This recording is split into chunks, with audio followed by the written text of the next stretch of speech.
अस्सलाम वालेकुम स्टूडेंट्स, कैसे हैं आप सब। उम्मीद है सब खैरियत से होंगे। तो स्टूडेंट्स, आज 9th क्लास की फ़िज़िक्स 2025 के चैप्टर 1 का लेक्चर है। इस लेक्चर के अंदर हम इस चैप्टर नंबर 1 को कम्प्लीटली कवर करेंगे। यानी कि ये जो सीरीज़ है, ये वन शॉट लेक्चर्स की, ये आपके लिए इसलिए बनाई गई है ताकि आप लोग बोर्ड एग्ज़ाम में अच्छे से अच्छे मार्क्स ले सकें।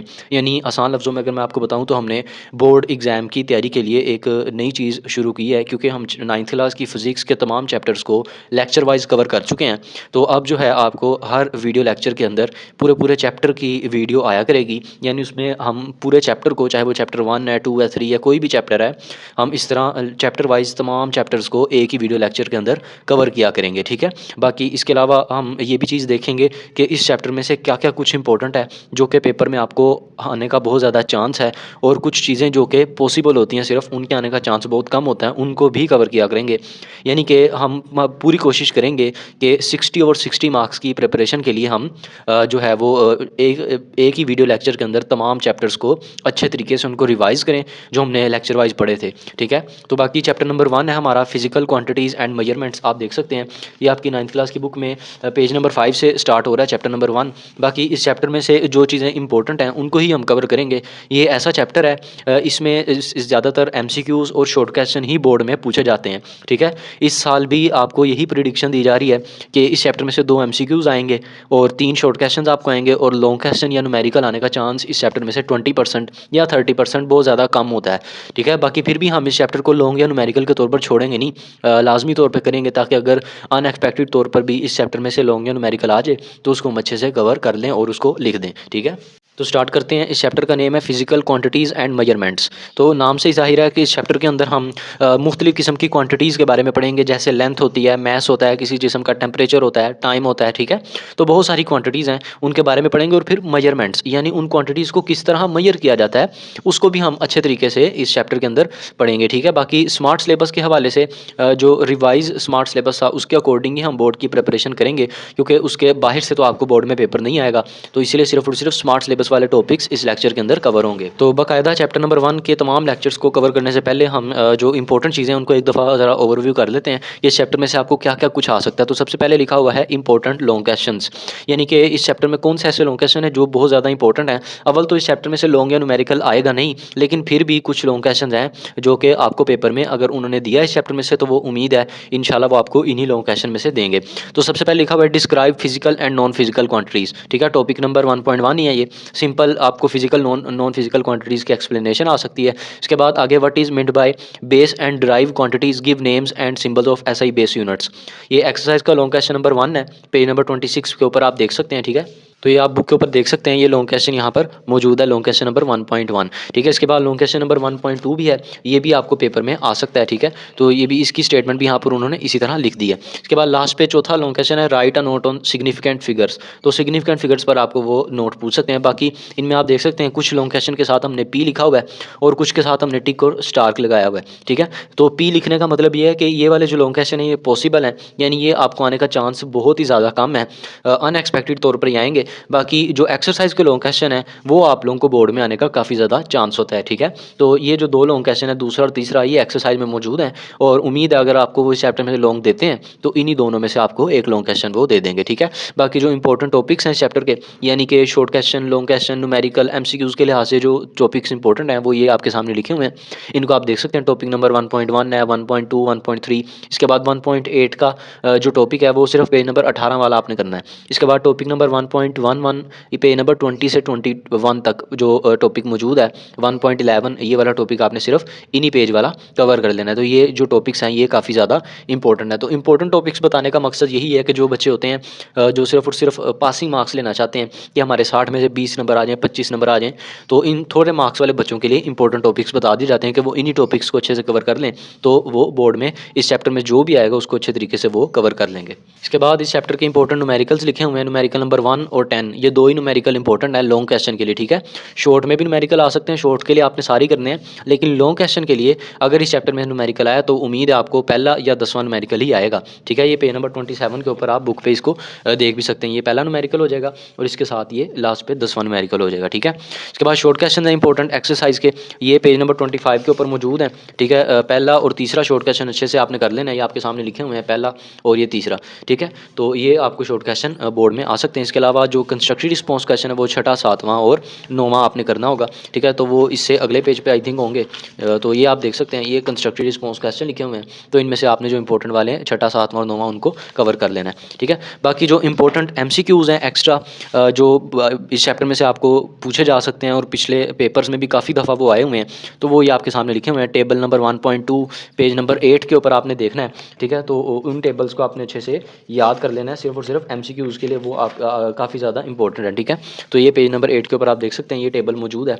इस टेबल के अंदर तमाम वैल्यूज़ के आगे यूनिट्स लिखे हुए हैं, उन यूनिट्स को आपने अच्छे से याद करना है और सिंबल्स को भी, ठीक है। इसके बाद आगे एक और टेबल बना हुआ है ड्राइव क्वांटिटीज़ का, इस टेबल को भी अच्छे से आपने याद कर लेना है, टेबल 1.3, ठीक है। 1.2, 1.3, इसी तरह अगले पेज पे 1.4 टेबल है, ठीक है, 1.5 टेबल है, तो ये आप देख सकते हैं बुक के ऊपर, ये 1.5 टेबल हो गया और ये 1.5 सॉरी, तो ये दोनों टेबल्स को भी अच्छे से आपने कवर करना है। बाकी इन सारी वैल्यूज़ को याद करने की आपको ज़रूरत नहीं है, इनमें से भी जो मोस्ट इंपॉर्टेंट है उनके साथ टिक लगाए हुए हैं, तो उनको आप याद कर सकते हैं, ठीक है। इसके बाद आगे लास्ट पर table of least count and ranges है, ये आपके पास पेज नंबर 15 के ऊपर मौजूद है, ठीक है। तो बुक से आप इस टेबल को भी MCQs के लिए अच्छे से तैयार कर सकते हैं, ठीक है। ये टेबल आप देख सकते हैं, ये मुख्तलिफ मेजरिंग इंस्ट्रूमेंट्स हैं और आगे इनके रेंजेस लिखी हुई हैं और साथ में आगे लीस्ट काउंट लिखे हुए हैं, तो वैल्यूज़ आपको MCQs में पूछी जा सकती हैं, ज़्यादा इंपॉर्टेंट लीस्ट काउंट ही होते हैं, ठीक है। तो इनका जो स्पेसिफिक एक अलग टेबल है वो भी यहाँ पे बना हुआ है, ठीक है।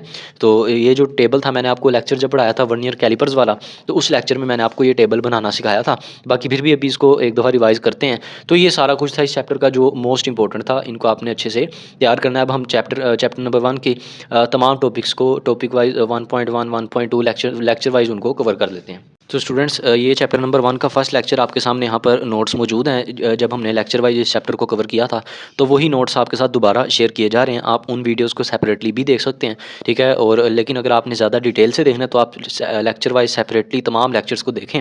बाकी इसके अलावा अगर आप लोगों ने सिर्फ एक ही लेक्चर के अंदर पूरे के पूरे चैप्टर को कवर करना है तो फिर आपके लिए आज की जो वीडियो है ये कारआमद साबित होगी, ठीक है। तो सबसे पहले नोट्स से कवर करते हैं, बाद में जो बुक है इसको भी एक दफ़ा देख लेंगे, ठीक है।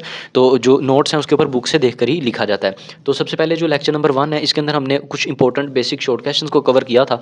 तो सबसे पहले शॉर्ट क्वेश्चन नंबर 1 है डिफाइन साइंस। तो साइंस की सबसे पहले आपने डेफिनेशन लिखनी होती है। आप physics, chemistry, biology, computer science, कोई भी साइंस की ब्रांच पढ़ रहे हो तो सबसे पहले आपको साइंस की ही डेफिनेशन पूछी जाती है। तो science basically observation and experimentation की फील्ड है, ठीक है। यहाँ पे लिखा भी हुआ आप देख सकते हैं। तो ऑब्जर्वेशन एंड एक्सपेरिमेंटेशन का क्या मतलब है? मिसाल के तौर पर आइजक न्यूटन, उसने ग्रेविटी का कॉन्सेप्ट किस तरह ईजाद किया था। आप सब लोगों को पता होगा कि वो एक सेब के दरख्त के नीचे बैठा हुआ था शाम को और रूटीन के मुताबिक अपनी स्टडी वगैरह कर रहा था। तो सेब जो था उसके सर पर आके गिरा और उसने उस चीज़ को ऑब्जर्व किया। बाद में उसने घर जाकर या अपनी लैब में जाकर उसने मुख्तलिफ़ किस्म के एक्सपेरिमेंट किए, अपनी डिफरेंट कैलकुलेशंस, डेरिवेशंस वगैरह की और फिर ग्रेविटी का कॉन्सेप्ट ईजाद हुआ, ठीक है। तो इस तरह किसी चीज़ को ऑब्जर्व करना, बाद में एक्सपेरिमेंट करके दुनिया को पेश कर देना अपने इर्द गिर्द हालात के बारे में, उसको हम कहते हैं, इस फील्ड को कहते हैं, ये साइंस है, ठीक है। तो यहाँ पे डेफिनेशन लिखी हुई है, इसको आप अच्छे से इसी तरह पढ़ सकते हैं। इसके जो दो डिसिप्लिन होती हैं, यानी साइंस के दो शोबे होते हैं, एक होता है फिजिकल साइंसेज और दूसरा होता है बायोलॉजिकल साइंसेज। अब फिजिकल साइंसेज क्या होती हैं, बायोलॉजिकल साइंस, ये शॉर्ट क्वेश्चन नंबर 2 है, यानी आपने इन दोनों में फ़र्क लिखना है और ये शॉर्ट क्वेश्चन इंपॉर्टेंट है, पेपर के लिहाज से आपको फ़र्क पूछा जा सकता है फिजिकल और बायोलॉजिकल साइंसेज में, ठीक है।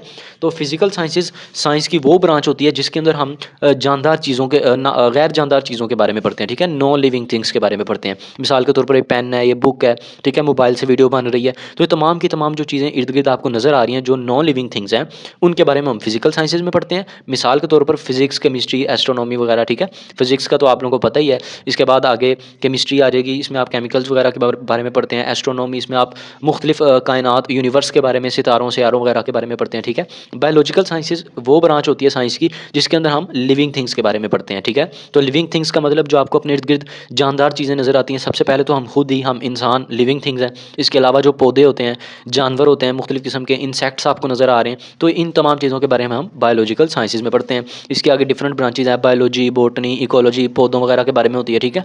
तो ये तमाम आगे बायोलॉजिकल साइंसेज की मजीद फील्ड्स लिखी हुई हैं, ठीक है। आगे शॉर्ट क्वेश्चन नंबर 3 था, इसमें हमने पढ़ा था कि डिफाइन फिजिक्स, यानी कि अब जो बेसिक डेफिनेशन है, जो बुक हम पढ़ रहे हैं, इसका क्या मतलब है। तो फिजिक्स वो ब्रांच है साइंस की, या फिजिकल साइंस की ब्रांच है, जिसके अंदर हम मैटर, एनर्जी और उनके आपस में इंटरेक्शन के बारे में पढ़ते हैं, ठीक है। मैटर का मतलब आप लोगों को पता है, हर वो चीज़ जो कि मैस रखती हो और जगह ऑक्यूपाई करती हो। मिसाल के तौर पर इस रजिस्टर ने यहाँ पर कितनी जगह घेरी हुई है। इसके अलावा जो रजिस्टर है वो किसी ना किसी स्पेसिफिक मटेरियल से मिलकर बना है, उस मटेरियल का कोई ना कोई मैस है, तो ठीक है। इन तमाम चीज़ों को हम कहते हैं मैटर। मैटर की 3 फॉर्म्स होती हैं, सॉलिड, लिक्विड, गैस। इसके अलावा चौथी भी आयोनिक स्टेट होती है, प्लाज्मा, ठीक है। तो मैटर, एनर्जी और इनके आपस में इंटरेक्शन, यानी कि जिस तरह आप लोगों को पता होगा बिग बैंग थ्योरी के बारे में, ठीक है। यानी कि जो एक नुक्ते के अंदर पूरी की पूरी कायनात थी, ठीक है, किसी तरह बहुत ज़्यादा एनर्जी उस पॉइंट के अंदर मौजूद थी।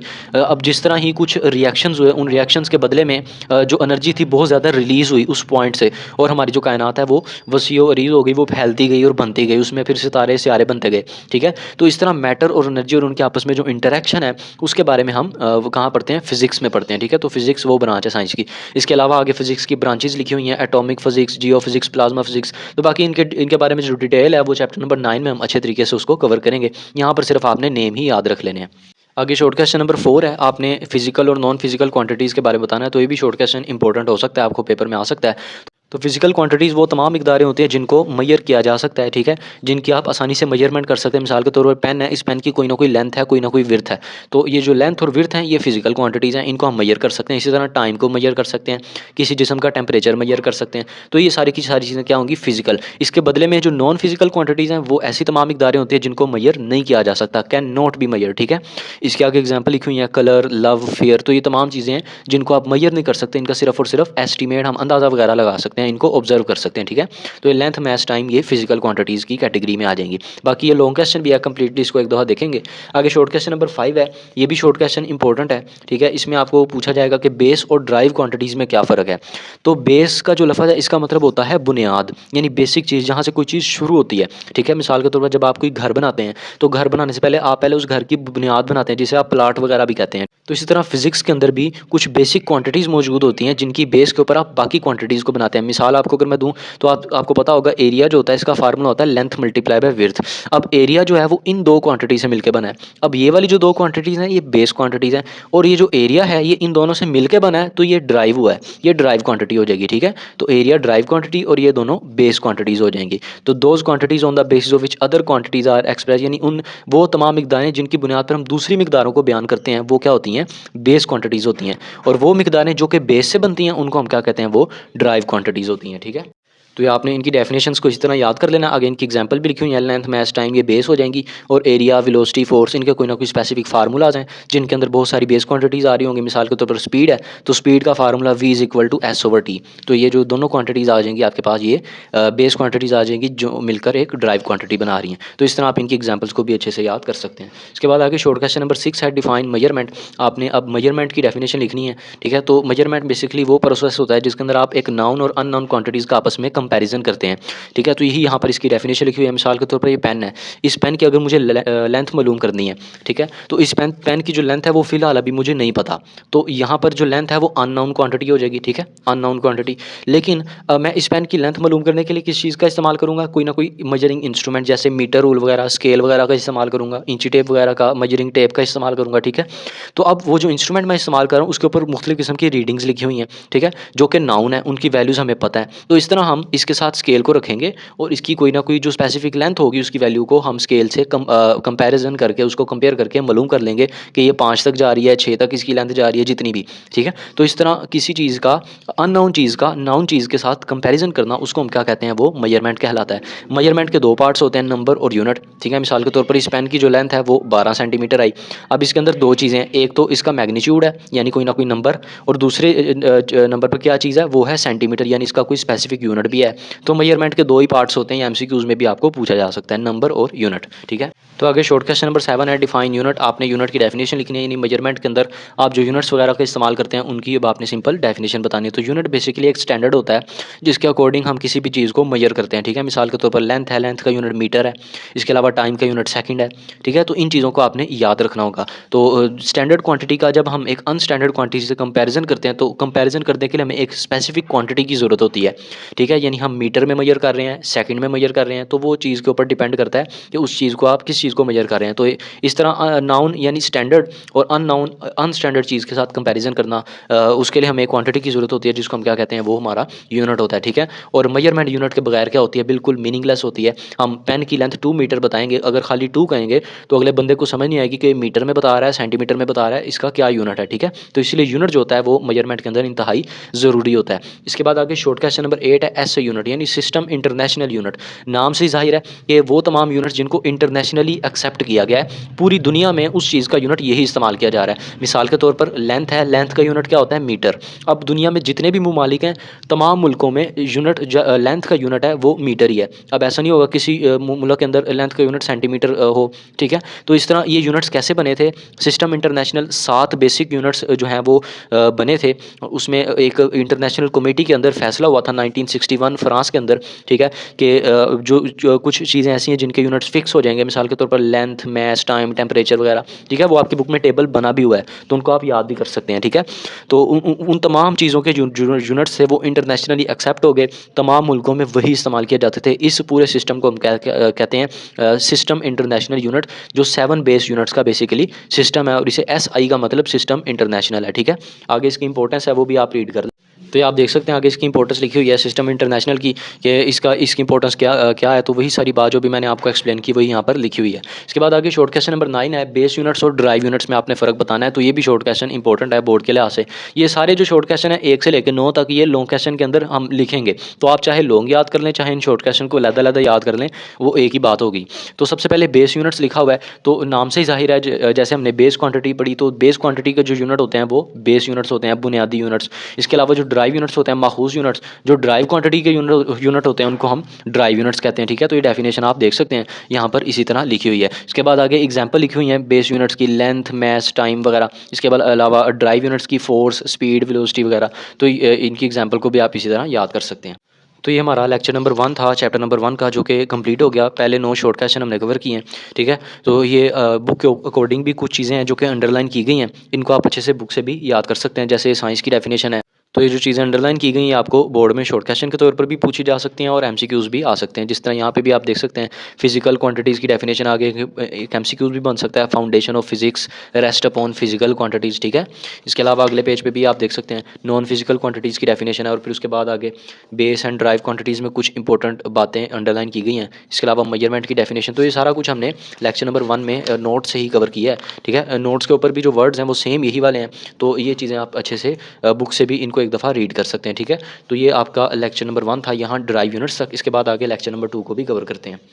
तो लेक्चर नंबर 2 के अंदर एक्सरसाइज के जो 2 लॉन्ग क्वेश्चन हैं उनको हम कवर करेंगे। तो ये आप देख भी सकते हैं, हमने यहाँ पर इनकी स्टेटमेंट भी लिखी हुई है। तो ये जो दूसरे वाला है ये, और इसके साथ में तीसरे वाला, ये 2 लॉन्ग क्वेश्चन अब हम लेक्चर नंबर 2 में कवर करेंगे। बाकी जो फर्स्ट वाला लॉन्ग क्वेश्चन है वो आप लोगों ने इसी तरह ही इसको याद रखना है। फिजिकल नॉन फिजिकल क्वांटिटीज़ की अगर आप लोगों को सेपरेटली लॉन्ग क्वेश्चन आता है तो वो भी इसी लॉन्ग क्वेश्चन के अंदर अच्छे तरीके से वो कवर हो जाएगा, ठीक है।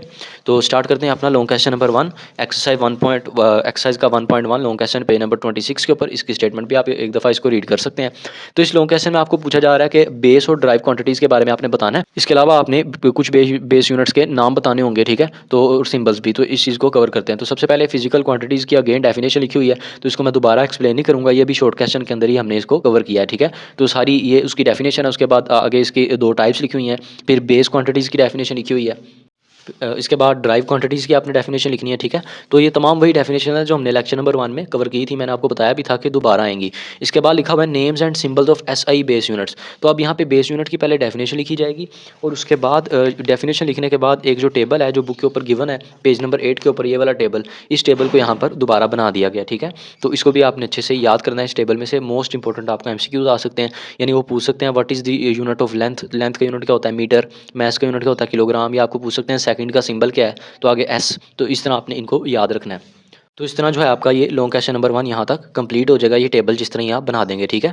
तो यही बस इतना सा लॉन्ग क्वेश्चन उन्होंने पूछा हुआ था, इसको आपने इसी तरह ही एक्सप्लेन कर देना है। बाकी अगर आपको फिजिकल नॉन फिजिकल क्वांटिटी वाला लॉन्ग आता है तो आप ये सारा ऐसे लिख दें और एंड पे नॉन फिजिकल क्वांटिटीज़ की डेफिनेशन और एग्जाम्पल भी ऐड कर दें जो शॉर्ट क्वेश्चन में पड़ी थी। बाकी फिर भी मैं एक दफ़ा आपको ओवरव्यू कर देता हूँ कि फिजिकल क्वांटिटीज़ का मतलब वो तमाम मिकदारें होती हैं जिनको मेजर किया जा सकता है, ठीक है। इसकी दो टाइप्स हैं, बेस और ड्राइव क्वांटिटीज़। बेस का मतलब बुनियादी, यानी वो मिकदारें जिनकी बेस के ऊपर हम दूसरी क्वांटिटीज़ को एक्सप्रेस करते हैं या बयान करते हैं, वो बेस होती हैं। बाकी जो ड्राइव क्वांटिटीज़ होती हैं वो ऐसी मिकदारें होती हैं जो कि बेस क्वांटिटी से मिलकर बनती हैं। इसकी अच्छी मिसाल मैंने आपको दी थी एरिया का फार्मूला लेंथ मल्टीप्लाई विड्थ। तो एरिया जो है लेंथ और विड्थ से बना है, तो ये दोनों बेस हो जाएंगी और एरिया क्या हो जाएगा, ये ड्राइव हो जाएगा। ये किससे ड्राइव हुआ है, ये इन दो बेस क्वांटिटी से ड्राइव हुआ है, ठीक है। इसके बाद आगे जो बेस यूनिट्स हैं, जो बेस क्वांटिटीज़ होते हैं उनके यूनिट्स बेस यूनिट होते हैं, ड्राइव क्वांटिटी के यूनिट ड्राइव यूनिट्स होते हैं। और बाद में इसके टेबल्स हैं जो बुक के अकॉर्डिंग हमने उनको उसी तरह ही याद कर लेना है।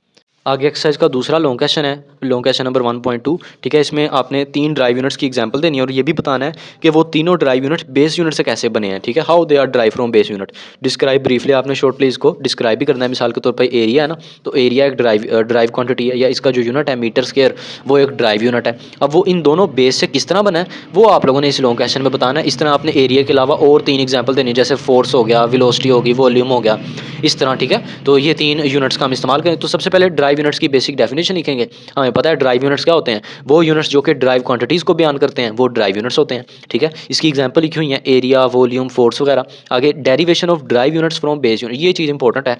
इसी चीज़ को अच्छे से आपने एक दफ़ा रिवाइज कर लेना है कि हमने 3 क्वांटिटीज़ ली, एरिया, स्पीड और वॉल्यूम। अब ये तीनों ड्राइव हैं। अब हम ये बताएंगे कि ये तीनों किस तरह बेस यूनिट से मिलकर बनी है। तो सबसे पहले यहाँ पर एरिया की एक्सप्लेनेशन लिखी हुई है कि जो एरिया वो कैसे बना है, ये आपको मैंने ऑलरेडी बता दिया, लेकिन फिर भी एक दफ़ा देख लेते हैं। जो एरिया का फार्मूला है वो आपके सामने यहाँ पे लिखा हुआ है, लेंथ मल्टीप्लाई बाय ब्रेड्थ, या लंबाई ज़रब चौड़ाई जिसे कहते हैं, ठीक है। तो एरिया जो है ड्राइव क्वांटिटी है और लेंथ और ब्रेड्थ क्या हो जाएंगी, बेस क्वांटिटीज़ हो जाएंगी। अब हमें इन तीनों चीज़ों के यूनिट पता होने चाहिए लाजमी तौर पर। तो लेंथ का यूनिट क्या होता है, मीटर। ब्रेड्थ का यूनिट क्या होता है, मीटर। इसी तरह आपने इसको इस फार्मूले में पुट कर देना, ठीक है। लेंथ की जगह मीटर पुट कर दिया, ब्रेड्थ की जगह भी उसका यूनिट मीटर पुट कर दिया। इन दोनों को जब मल्टीप्लाई करेंगे तो क्या हो जाएगा, मीटर स्क्वायर हो जाएगा, क्योंकि दो चीज़ें सेम मल्टीप्लाई हो रही हो तो एक्स एक्स से मल्टीप्लाई हो तो एक्स स्क्वायर आ जाता है। इसी तरह जब एल एल से मल्टीप्लाई होगा तो एल स्क्वायर आ जाएगा, ठीक है। और मीटर मीटर से होगा तो मीटर स्क्वायर या एम स्क्वायर आ जाएगा। अब ये जो यूनिट बना हमारा, ये क्या है, ड्राइव यूनिट। और ये किससे बना, ये दो बेस यूनिट से मिलकर बना, ठीक है। तो इस तरह आपने बाकी चीज़ों को भी एक्सप्लेन कर देना है। स्पीड है, स्पीड का फार्मूला आपके सामने लिखा हुआ है, डिस्टेंस डिवाइडेड बाय टाइम। अब जो स्पीड है वो वी होती है, डिस्टेंस एस होता है, टाइम टी होता है। डिस्टेंस का यूनिट क्या होता है, मीटर, और टाइम का यूनिट क्या होता है, सेकंड। मीटर और सेकंड दोनों बेस क्वांटिटीज़ हैं, ठीक है, दोनों बेस यूनिट्स हैं। अब ये ऊपर जाके एस की पावर 1 है, ऊपर जाके एस की पावर -1 हो जाएगी, ठीक है। तो ये मीटर पर सेकंड बन जाएगा किसका, स्पीड या वेलोसिटी का यूनिट। अब ये जो यूनिट बना इसको हम कहेंगे ये ड्राइव यूनिट है। ये किन चीज़ों से बना, ये मीटर और सेकंड यानी बेस क्वांटिटी से ड्राइव होकर एक ड्राइव यूनिट हमने बना दिया। तो ये चीज़ आप देख सकते हैं यहाँ पर इसकी एक्सप्लेनेशन लिखी हुई है। इसी तरह इसको आपने ड्राइव कर लेना है। आगे जो वॉल्यूम है सेम इसी तरह वॉल्यूम भी हो जाएगा। वॉल्यूम का फार्मूला आपके सामने लिखा हुआ है, length multiply breadth multiply by height.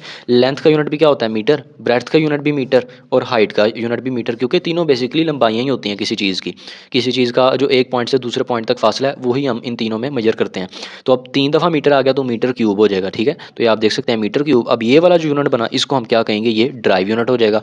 और ये इन तीनों बेस यूनिट से मिलकर बना है। तो इस तरह हमने 3 एग्जाम्पल दे दी, बेस यूनिट्स को मिलाकर हमने ड्राइव यूनिट्स बना दिए, किसका, एरिया का, वॉल्यूम का और स्पीड का। इस तरह आप और भी चीज़ों के बना सकते हैं, मिसाल के तौर पर फोर्स, एक्सेलरेशन वगैरह बना सकते हैं, ठीक है। तो ये आप लोगों का लेक्चर नंबर 2 था जो कि हमने कंप्लीट कर लिया। एक्सरसाइज के हमने दोनों लॉन्ग क्वेश्चन को कवर कर लिया है जो कि मोस्ट इंपॉर्टेंट थे, पेपर में आ सकते थे, ठीक है। इसके अलावा जो अनएक्सपेक्टेड लॉन्ग क्वेश्चन हैं उनको भी देख लेंगे। आगे लेक्चर नंबर 3 है। इस लेक्चर के अंदर हम प्रीफिक्सेस और साइंटिफिक नोटेशन वगैरह के बारे में डिटेल से डिस्कस कर लेंगे। तो प्रीफिक्सेस क्या होती हैं, नाम से ज़ाहिर है, इसके नाम के अंदर 2 चीज़ें मौजूद हैं, प्री और फिक्स, ठीक है। प्री का मतलब होता है पहले और फिक्स का मतलब होता है मखसूस कर देना। तो कोई भी ऐसा यूनिट आप इस्तेमाल कर रहे हैं, मीटर, सेकेंड, न्यूटन, कोई भी यूनिट इस्तेमाल कर रहे हैं, ठीक है, उस यूनिट से पहले इजाफी तौर पर आप कुछ लेटर्स, कुछ वर्ड्स का इस्तेमाल करते हैं, जैसे सेंटीमीटर, ठीक है, माइक्रो सेकेंड, इसके अलावा मिली, न्यूटन। इस तरह ये जो शुरू में जो चीज़ें लग रही हैं इजाफी तौर पर आप खुद से लगा रहे हैं, इनको हम कहते हैं ये क्या है, प्री फिक्सेस हैं। यानी आपने यूनिट से पहले प्री उसको फिक्स कर दिया है। तो ये प्री फिक्स होते हैं, इनकी वैल्यूज़ क्या होती हैं, इनको हम हमेशा 10 की पावर में लिखते हैं। एग्जांपल मिली, किलो, सेंटी वगैरह यहाँ पे लिखा हुआ है। और ये टेबल भी बुक के अंदर मौजूद है, टेबल नंबर 1.4, ये आप देख सकते हैं। और ये इंपॉर्टेंट 3 टॉपिक है, ठीक है। इसमें से आपको MCQ पूछे जा सकते हैं। बाकी इनमें जो मोस्ट इंपॉर्टेंट है, जो पेपर में बार बार आए हुए हैं, उनके साथ टिक भी किया गया, तो उनकी वैल्यूज़ को भी आप अच्छे से याद कर सकते हैं और साथ में उनके सिम्बल्स को भी, ठीक है। तो 10 की मुख्तलिफ पावर्स हैं, इनको आप याद रखें। न्यूमेरिकल्स वगैरह में ये काफ़ी हद तक इस्तेमाल होती हैं, ठीक है। इसके साथ ही जो बुक के अंदर ये टॉपिक जहाँ पर मौजूद है पेज नंबर 9 के ऊपर ऐसे ही प्रीफिक्सेस, इसके अंदर ये कुछ चीज़ों को हमने अंडरलाइन किया है जो कि आपको एमसीक्यूज़ के तौर पर पूछी जा सकती है। इनको आपने इसी तरह एक दफ़ा रीड कर लेना और अपने जहन में बिठा लेना है, ठीक है।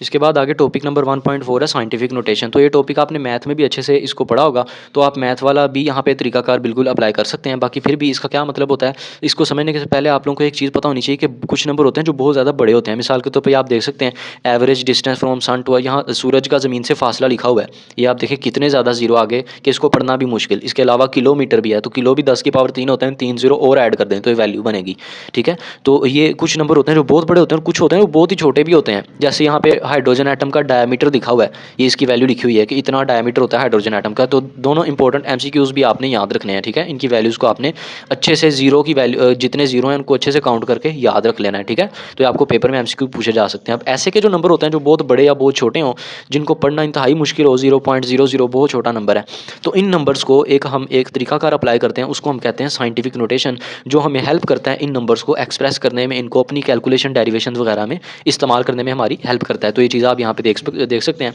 ये एक शॉर्ट वे है representing very large very small numbers का। बाकी इसमें जो एमसीक्यूज़ थे वो यहाँ पे अंडरलाइन कर दिए गए हैं, ठीक है।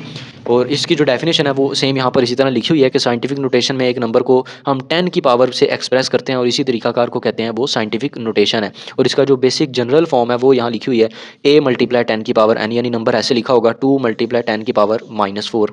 तो ये जो फॉर्म लिखी हुई है इसको साइंटिफिक नोटेशन कहेंगे। यहाँ a की वैल्यू 2 हो जाएगी और n की वैल्यू क्या हो जाएगी -4 हो जाएगी और 10 साथ ऐसे हमेशा आया करेगा।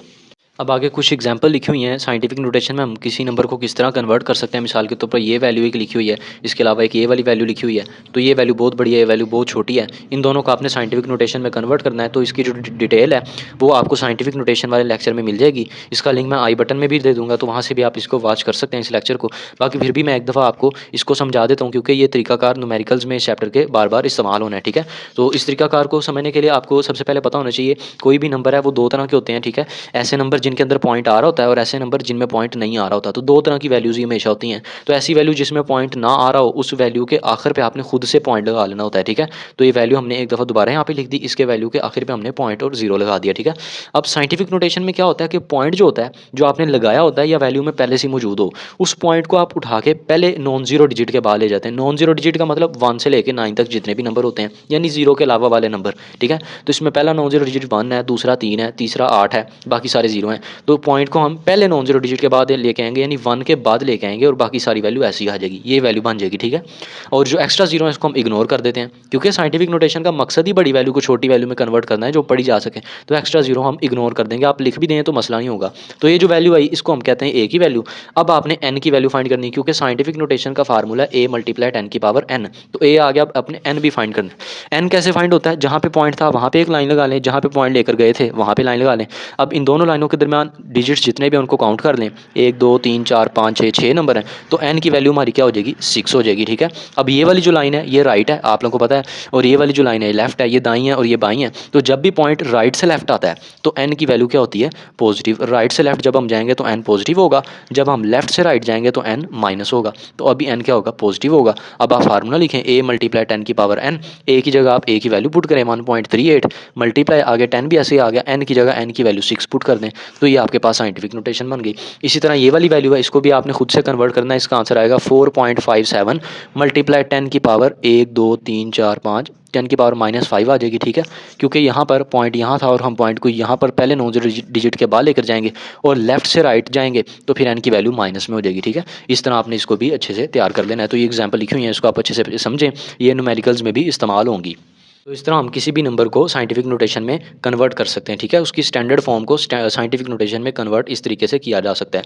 बाकी ये लेक्चर नंबर 3 यहाँ तक कंप्लीट हो गया। आगे लेक्चर नंबर 4 देखते हैं। लेक्चर नंबर 4 के अंदर हम टॉपिक नंबर 1.5 यानी लेंथ मेजरिंग इंस्ट्रूमेंट्स पढ़ेंगे, यानी वो तमाम इंस्ट्रूमेंट्स जिनकी मदद से हम किसी चीज़ की लेंथ वगैरह को मालूम कर सकते हैं, ठीक है। लेकिन उससे पहले यहाँ पे एक साइड बॉक्स मौजूद है फॉर योर इन्फॉर्मेशन, लिखा हुआ है यहाँ पर कि ऐसे यूनिट्स को लिखने के लिए कुछ स्पेसिफिक रूल्स होते हैं, वो यहाँ पर लिखे हुए हैं कि आपने कोई भी वैल्यू लिखनी है, जैसे 10 सेकंड लिखना है, 10 न्यूटन लिखना लिखना है, 10 मिलीमीटर लिखना है, 5 मिलीमीटर लिखना है, इस तरह कोई भी वैल्यू लिखनी है, उस वैल्यू के साथ जो आपने यूनिट्स लिखने होते हैं, मीटर, सेकंड या प्रीफिक्स लगा के किलोमीटर, किलोग्राम वगैरह, तो उन चीज़ों के लिए एक स्पेसिफिक रूल्स आपने ज़हन में रखने होते हैं, तो वो यहाँ पे अच्छे से उन्होंने लिखे हुए हैं। इसको आपने इसी तरह ये तरीके से इनमें से कोई 3-4 याद कर लेने, बाकी रीड आपने सारों को ही करना है क्योंकि एमसीक्यूज़ में पूछे जा सकते हैं एग्जाम्पल के तौर पर, लेकिन इनमें से याद रखने के लिए आप 3-4 याद कर लें, बहुत सिंपल है। फिर भी अगर आप इसको अच्छे से समझना चाहते हैं तो इस वीडियो का जो इस लेक्चर का प्रॉपर्ली हमने एक्सप्लेन किया हुआ है, तो उसका लिंक मैं डिस्क्रिप्शन में भी दे दूँगा और साथ में आई बटन में भी शो करवा दूँगा, तो वहाँ से आप इस रूल्स को अच्छे से लेक्चर में प्रॉपर्ली समझ सकते हैं। बाकी ये कोई इतने मुश्किल नहीं है, इनको आप रीड करें, कोई प्रॉब्लम होते तो आप मुझसे पूछ सकते हैं। तो लेंथ मेजरिंग इंस्ट्रूमेंट्स के अंदर जो सबसे पहला इंस्ट्रूमेंट है वो है मीटर रूल। ये आप देख भी सकते हैं, इस स्केल को जो आपके पास आम रूटीन में आप इस्तेमाल करते हैं, इसको आप मीटर रूल कहते हैं, ठीक है। तो इसका काम क्या होता है, ये किसी भी चीज़ की लेंथ मालूम करता है या दो पॉइंट्स के दरमियान डिस्टेंस मालूम कर लेता है। मिसाल के तौर पर मैं एक पॉइंट यहाँ पर लगाऊँ, ये ए पॉइंट हो गया, और एक पॉइंट यहाँ लगाऊँ, ये बी पॉइंट हो गया। अगर मुझे इन दोनों पॉइंट्स के दरमियान लेंथ मालूम करनी है तो मैं इस तरह मीटर रूल से इसका कंपेरिजन करूँगा और मेजरमेंट कर लूँगा, ठीक है। तो इस तरह आप मीटर रूल का इस्तेमाल करते हैं किसी चीज़ की लेंथ या दो पॉइंट्स के दरमियान डिस्टेंस मालूम करने के लिए, ठीक है। तो ये डेफिनेशन है, इसको आप अच्छे से रीड करें। लीस्ट काउंट होता है मीटर रूल का, हर इंस्ट्रूमेंट का कोई ना कोई लीस्ट काउंट होता है। लीस्ट काउंट का क्या मतलब है, नाम से जाहिर है, लीस्ट का मतलब होता है कम या बहुत छोटी चीज़, और काउंट का मतलब होता है गिनना या पैमाइश करना, मेजर करना। तो लीस्ट काउंट का मतलब है कोई भी इंस्ट्रूमेंट है वो छोटी से छोटी कितनी मेजरमेंट कर सकता है, वो उसका लीस्ट काउंट होता है। मिसाल के तौर पर ये मीटर रूल है, तो इसके ऊपर मुख्तलिफ किस्म की रीडिंग्स लिखी हुई हैं। यहाँ से आप देखें तो इन रीडिंग्स के दरमियान फासला ज़्यादा है, ये इंचज़ में लिखी हुई हैं, जबकि यहाँ से देखेंगे तो इनके दरमियान फासला बहुत कम है, सेंटीमीटर में लिखी हुई हैं। तो 0.1 सेंटीमीटर तक ये वैल्यू को मेजर कर सकता है, ये इसका लीस्ट काउंट है, यानी छोटे से छोटी वैल्यू ये इतनी मालूम कर सकता है, ठीक है। दो पॉइंट्स के दरमियान 0.1 सेंटीमीटर का डिस्टेंस, तो ये इसका लीस्ट काउंट हो जाएगा। इसी तरह vernier caliper, screw gauge, digital vernier caliper, इन सब के भी अपने अपने लीस्ट काउंट होते हैं। तो ये वही सिंपल आगे डेफिनेशन लिखी हुई है शॉर्ट क्वेश्चन नंबर 14 में। लीस्ट काउंट की स्मॉलेस्ट मेजरमेंट होती है जो कोई भी इंस्ट्रूमेंट मेजर कर सकता है, तो इसकी डेफिनेशन को आपने इसी तरह याद कर लेना है। और मीटर रूल की लीस्ट काउंट की वैल्यू भी लिखी हुई है 1 मिलीमीटर या 0.1 सेंटीमीटर। बाकी इनकी जो वैल्यूज़ हैं उनके लिए एक स्पेसिफिक टेबल है, वो मैं आपको बनाना भी सिखा देता हूँ। इसी के साथ एक छोटा सा शॉर्ट क्वेश्चन मौजूद है, शॉर्ट क्वेश्चन नंबर 15 पैरालक्स एरर। ये बुक के ऊपर साइड बॉक्स है, ये आप देख सकते हैं यहाँ पर।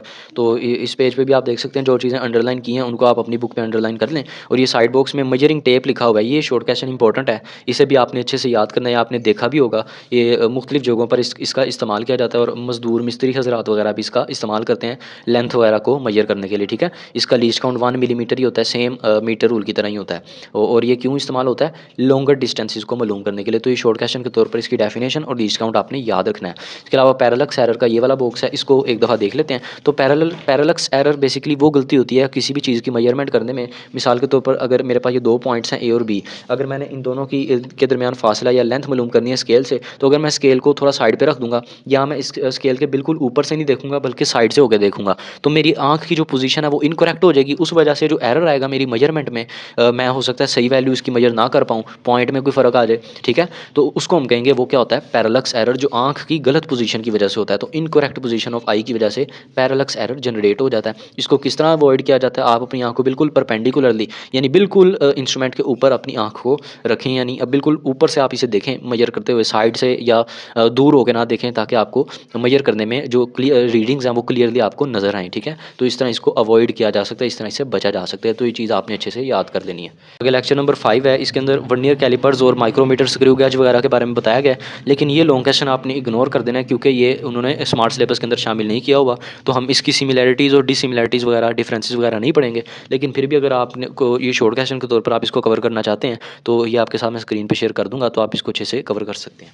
लेकिन फिर भी हमें इनकी डेफिनेशंस वगैरह को अच्छे से देखना पड़ेगा। तो ये बुक के ऊपर पेज नंबर 12 के ऊपर ये टॉपिक मौजूद है, वर्नियर कैलिपर वाला, और बिल्कुल इसके आगे ही अगले पेज पर स्क्रू गेज वाला टॉपिक भी मौजूद है, ठीक है। तो बुक से ही इसको अच्छे से रीड करते हैं। तो सबसे पहले लिखा हुआ है वर्नियर कैलिपर की डेफिनेशन। ये क्या होता है, ये बेसिकली ऐसा आला होता है जो बहुत छोटी छोटी लेंथ्स वगैरह को मेजर करने के लिए इस्तेमाल किया जाता है। किसी चीज़ की थिकनेस आपने मोटाई मालूम करनी है, विड्थ, जिस तरह इस पेन की कोई ना कोई थिकनेस है, इसका आपने डायमीटर मालूम करना है, डायमीटर ये इसके आप सर्कल से इसका डायमीटर मालूम कर सकते हैं, ठीक है।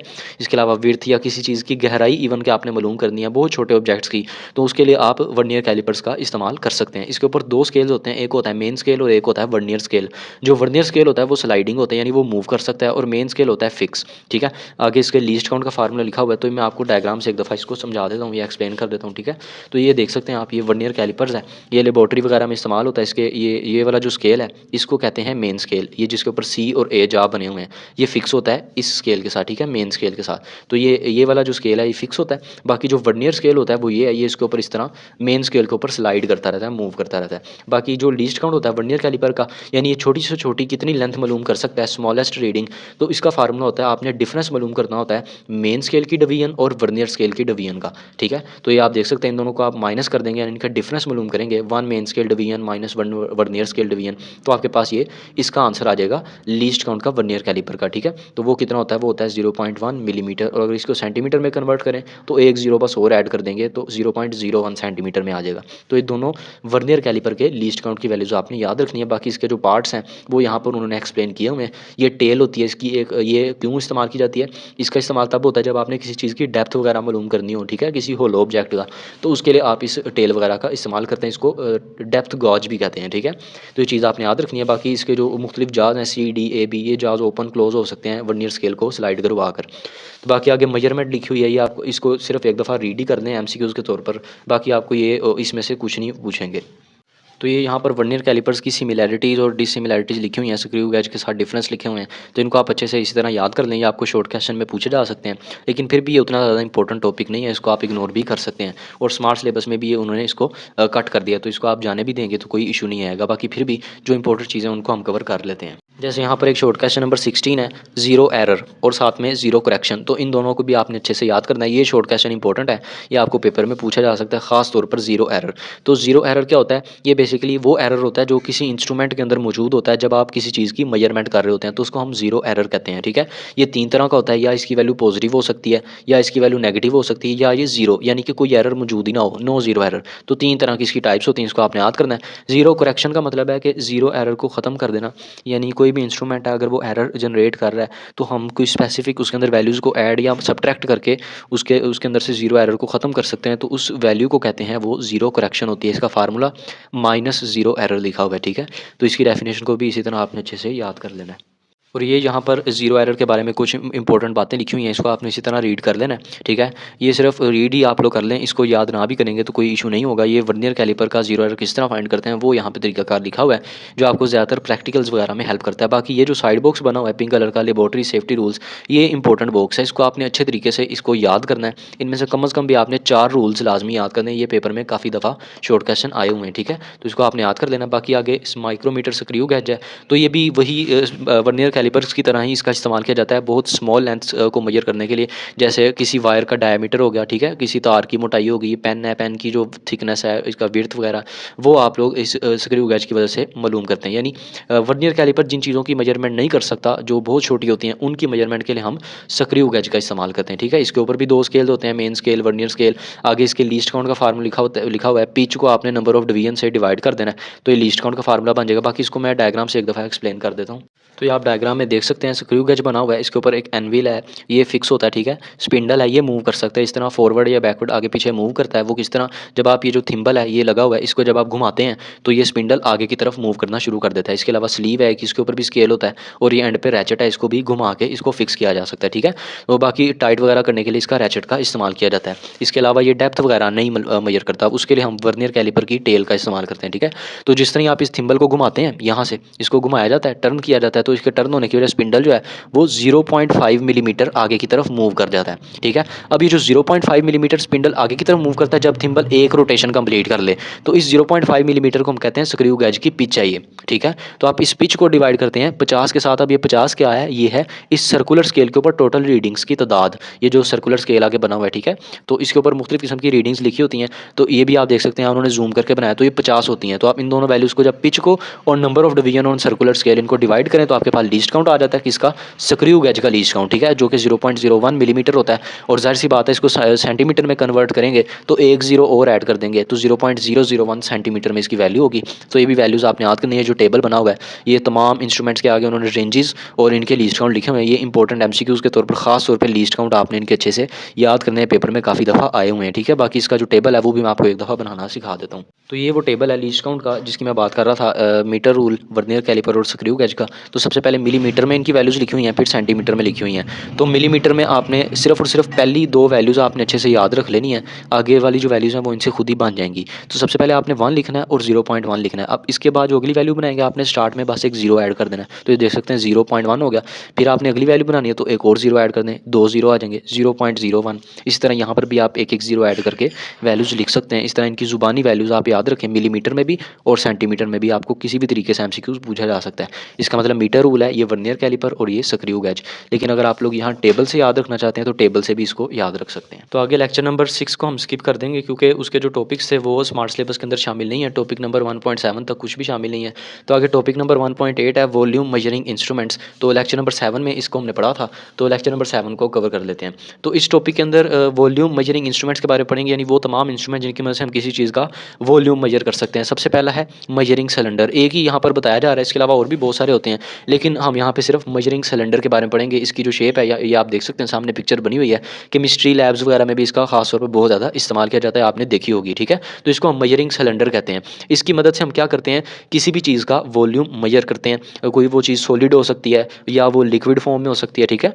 दोनों के लिए एक स्पेसिफिक अलग अलग तरीका होता है, तो दोनों तरीकों को हम पढ़ेंगे। अब बाकी ये बना कैसे होता है, ये ग्लास का या किसी ट्रांसपेरेंट प्लास्टिक से बना होता है जिसके ऊपर मुख्तलिफ किस्म की रीडिंग्स होती हैं, क्यूबिक सेंटीमीटर में या मिलीमीटर में इसकी रीडिंग्स, मिलीलीटर में रीडिंग्स लिखी होती हैं, ठीक है। तो ये इसकी डेफिनेशन वगैरह आप यहाँ से अच्छे से रीड कर सकते हैं। बाकी इसका पर्पस भी लिखा हुआ है, वॉल्यूम ऑफ सब्सटेंस के लिए इस्तेमाल किया जाता है। और वॉल्यूम क्या होता है किसी भी चीज़ का, वो होता है length multiply width multiply by height. मिसाल के तौर पर ये पेन है, अब इस पेन के अंदर कितनी खाली जगह मौजूद है वो है इस पेन का वॉल्यूम, ठीक है। तो किसी भी चीज़ के अंदर, होलो चीज़ के अंदर उसकी जो खाली एम्प्टी स्पेस होती है उसको हम कहते हैं, वो उस चीज़ का क्या है, वो उस चीज़ का वॉल्यूम है, जिसकी ये आगे फार्मूला लिखा हुआ है, ठीक है। तो एरिया और वॉल्यूम इन दोनों में फ़र्क होता है। बाकी वॉल्यूम किस तरह मेजर किया जाता है उसको मैं अभी एक्सप्लेन कर देता हूँ, लेकिन उससे पहले एक शॉर्ट क्वेश्चन है। मेनिस्कस की डेफिनेशन इसी पैराग्राफ के अंदर लिखी हुई है।